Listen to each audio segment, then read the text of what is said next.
What'd you say you watched this year, Colin? The big dick swinging video.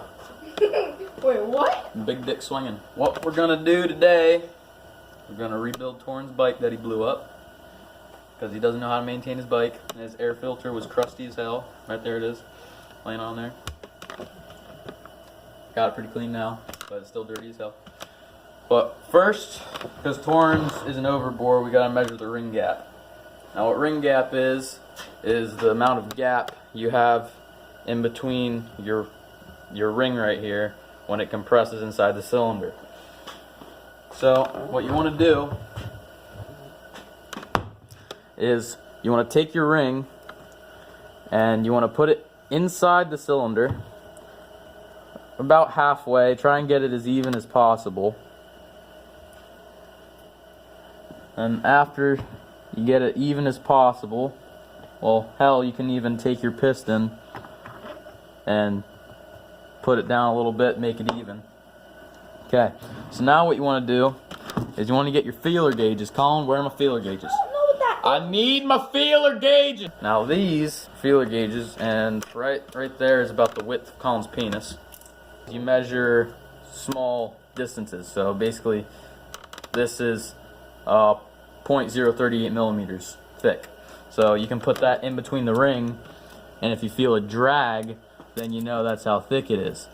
Now right here, that slides in and out very easily. Got the piston right here. This is a YZ125, it's 56 millimeter. It's an overbore. So the first thing that you want to do is you want to get your ring, and on a piston, it has a little hatch right there where the end of the ring goes. Has a little mark right there. You want to find the mark, and you pretty much just want to put the ring over. Like, pretty self-explanatory. Okay, so right there's our ring. Slides in pretty smoothly. Now that hatch that I showed you, when you're putting that inside the cylinder, which we'll show you later, you want to pinch the ring together so it's snug up against that mark. So that way it seals completely inside the cylinder. So when you have your piston, I always put one of the circlips on one of the ends just to make it easier. Your circlips are these things. Now basically what that does is it keeps the bearing, which is this piece, it keeps the bearing from sliding out of the sides. So what you want to do is really, well, first thing you want to do is you want to take your needle bearing, and that's this piece right here. So you want to take your needle bearing, and that goes on the connecting rod. Garrett, I need some lubrication. Okay, so once you have your lubrication, which I just use regular engine oil, you want to lube up the needle bearing with some oil, inside and out, and you want to also get inside of the connecting rod. So all your needle bearing does is just slides right inside. And if you're wondering if I have paper towels there, it's just so if something falls, it lands on top of the paper towel, not inside the engine, because then you're going to have to split your cases, and that's when it turns into a pain in the ass.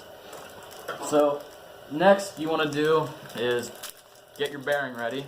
You want to lube up your bearing also. Now once you have your bearing lubed up, you also want to lube up the inside where your bearing goes into your piston. So I'm gonna get some oil on that, inside of there, inside of there. Once you have that oiled up, you don't have to have a lot, but you still need some. You always want to make sure your arrow is pointing towards the exhaust port. That's one thing that you need to remember. So basically all that you need to do is, it's pretty self-explanatory. Connecting rod goes in between piston, and then you slide the bearing through. So that's what we're going to do right now. Oh, I forgot to mention, it is nice to get your bearing already like put in and worked in before you try and put it on the connecting rod. It just makes life easier. So put it over top, and you gotta just play with it a little bit so you catch it, and boom, that's all there is to it. That goes in. You want to slide your bearing all the way in till it touches the circlip, and you'll feel it. You won't be able to push it out. So there, your piston is on. And what you're going to have to do next is put your other circlip on, which turns into a pain in the ass also. This dirty whore, I got her. Man of the hour, Garrett Benford. Right there. You feel accomplished? See, now, earlier circlips, they would have, like, pretty much just a hole in them that you could put something through it. Makes life a hell of a lot easier, but I guess Wiseco said, no, you're an asshole. If you look inside there, you will see the circlip. The circlip is that piece right there. This is the bearing. That's the circlip right here. Okay, so with your circlip, you have a little notch right here. You want your circlip, you want to, now this isn't necessary, but just for safety reasons, I always turn my circlip so that, well, it's a C, obviously. That's why they're called circlips. So you want the C to be like that on the notch. You don't want the clip to be overlapping the notch. So literally all you have to do is take a pair of fucking whatever they're called. So literally it was just as easy as that. All you gotta do is push it, and now the circlip is away, like the opening of the circlip is away from the notch. Or towards it, I guess you could say. I don't know. Next step, cylinder. The most important part, well, I guess the most important part is that you put the cylinder on the right way. Because if you don't, you're just a dumbass, and you shouldn't be working on an engine. The most important part is that you want to squeeze that ring on that notch, just like I showed you before when you're sliding the cylinder over. Now, one thing is key in this: lubrication. You always need lubrication and protection. Goes hand in hand. It goes hand in hand. Impressive, Colin. If that's what you think I meant by protection, Colin, do not reproduce. So you want to get your lube or oil, and you want to get it all around that piston. You can never have too much lubrication unless it's in your mix and you fucking blow up your fucking bike. Now, you want to lube the piston, but you also want to lube the inside of the cylinder. Now, you want to get 3 fingers in there, maybe even get 4. If you're small enough, you might be able to get a fist in there. Jeez. But, for right now, oh, need some more lubrication. Oh, got a little too much in there, that's okay. Lubrication. Lubrication.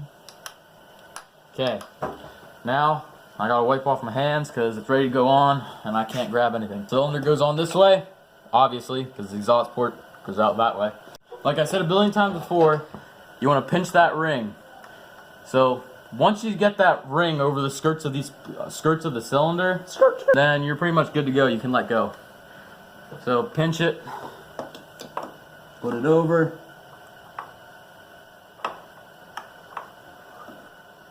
Maybe right there. Pizza's in there getting cold.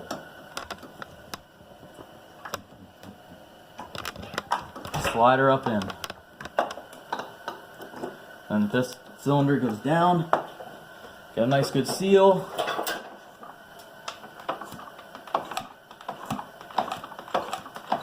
Okay. See that, Dad? Turn it on.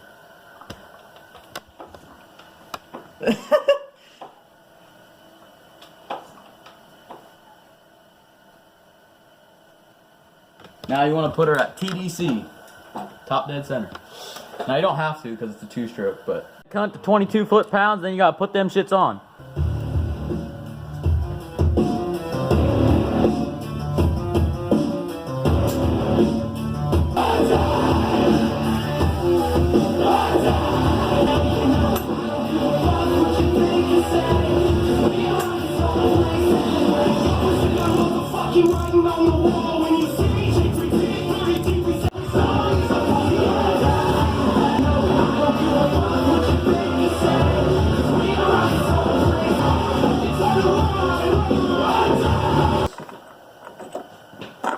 Right? Yeah.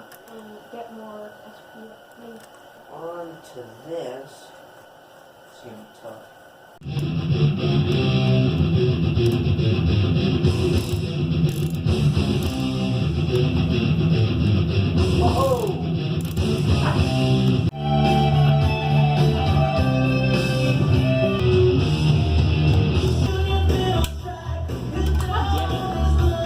Get